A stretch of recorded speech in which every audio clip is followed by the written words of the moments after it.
దేవున్న మనకి స్తోత్రాలు. మీ అందరికీ నా వందనాలండి. ఈరోజు దేవుని మాట కీర్తనల గ్రంథము 91 కీర్తన 10వ వచనం అండి. నీకు అపాయమేమీ రాదు, ఏ తెగులును నీ గుడారం సమీపించదు. అపాయము ఏమీ రాదు, ఏ తెగులును నీ గుడారం సమీపించదు. ఇది దేవుడు చెప్తున్న మాట అనమాట. ఈరోజు ఆయన ఏ అపాయము రాదు, ఏ తెగులు నీ గుడారం సమీపించదని దేవుడు నీతో చెప్తున్నాడు. చూడండి, ఈ లోకంలో ఈ కాలంలో ముఖ్యంగా ఎక్కడ చూసినా అపాయాలు. నువ్వు రోడ్డు ఎక్కిన అపాయమే, రోడ్డు దిగిన అపాయమే, ఇంటిలో ఉన్న అపాయమే, ఏ చోటు ఉన్న అపాయమే. ఎందుకంటే తుఫాన్లు, భూకంపాలు ఏ టైంలో వస్తున్నాయో తెలీదు. ఈ ఎండల తీవ్రత 45 డిగ్రీలు 40 డిగ్రీలు తీవ్రత, అపాయం ఎక్కడ చూసినా అపాయం పొంచి ఉంది. రోడ్డు ఎక్కితే యాక్సిడెంట్లు, నువ్వు ఎక్కడికి వెళ్ళినా ఏ సమస్య ఏ టైంలో నీవు వస్తుందో తెలియదు.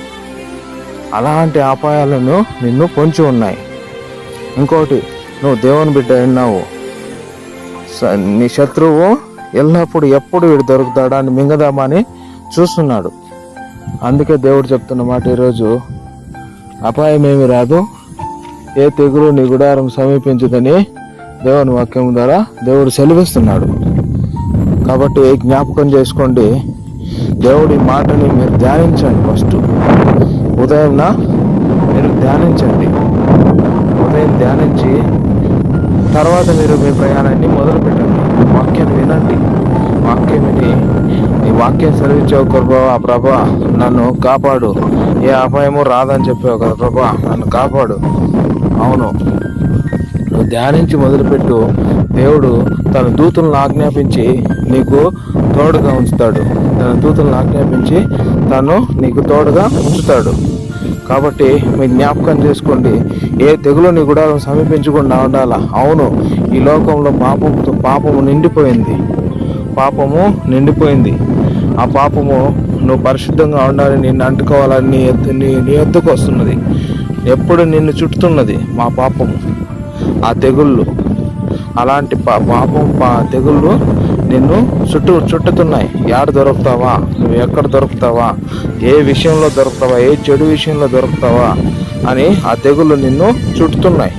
నువ్వు దొరికితే చాలు, నీ మీద ఎక్కేస్తాయి, నిన్ను నాశనం చేసేస్తాయి, నీ పరిశుద్ధ జీవితాన్ని మార్చేస్తాయి. కాబట్టి జ్ఞాపకం చేసుకో. నువ్వు కష్టాల్లో ఉన్నా కానీ నువ్వు దేవుని స్తుతించడం మానవద్దు. నువ్వు నష్టంలో ఉన్నా, ఒకవేళ నీ కన్నీరుతో ఉన్నావేమో, ఏదైనా నీ ఇంటి సమస్యల్లో కన్నీరుతో ఉన్నావేమో, కానీ దేవుడిని స్తుతించు. దేవుడు విడుదలిస్తాడు. ఎల్లప్పుడూ ఆనందించడు, మరణా చెప్పుదని ఎల్లప్పుడూ ఆనందించడు అని దేవుని వాక్యం సెలవిస్తుంది అపోస్తలుడు ఎపిసోడ్ రాసిన పత్రికలో. కాబట్టి నీ మైండ్ నువ్వు దేవుని వైపు ఉంచుకో. ఈ సమస్యలు వీటి వైపు అధికంగా ఉంచొద్దు. ఎందుకంటే వీటి వైపు ఉంచావనుకో నిన్ను ఆ సమస్యలు ముంచేస్తాయి. తిరిగి లేవలేనంతగా నిన్ను ముంచేస్తాయి. కాబట్టి నువ్వు ఈరోజు మేలుకొని దేవుని వాక్యాన్ని స్తుతించు, దేవుని వైపు ఉండు. ఏ అపాయం రాకుండా, ఏ తెగులు నీ గుడారం సమీపించి కూడా దేవుడు నిన్ను కాచి కాపాడుతాడు. కాబట్టి దేవుడి వాక్యాన్ని బట్టి మనం ప్రార్థన చేసుకుందాము. దేవుడి వాక్యాన్ని దీవించును గాక. కృపా నమ్మకం ప్రేమ కలిగిన తండ్రి, దేవాది దేవ, రాజాది రాజా, ఆశ్చర్య కార్యాలు అద్భుత కార్యాలు జరిగించగల దేవా, స్తోత్రం నాయనా.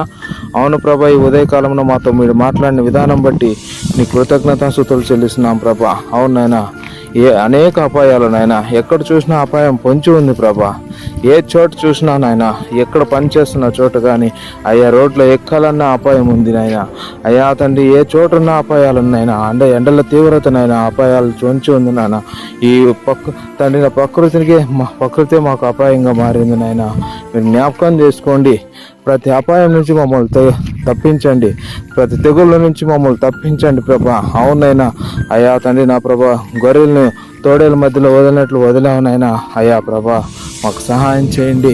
మీ అపాయము రాకుండా ఏ తెగులు మాకు సమీపించకుండా ఉన్నట్టుకు మీరు సహాయం చేసి మమ్మల్ని మీరు నడిపిస్తారని నీకే మహిమాకాంత ప్రభావం చెల్లించుకుంటూ ప్రతి దుఃఖం నుంచి ప్రతి వ్యసనం నుంచి ప్రతి కన్నీటి నుంచి విడుదల పొందిస్తారని నీకే మహిమాకాంత ప్రభావం చెల్లించుకుంటూ యేసు నామములో ప్రార్థన చేసి అడిగి వేడుకుంటున్నాను తండ్రి. Amen, amen.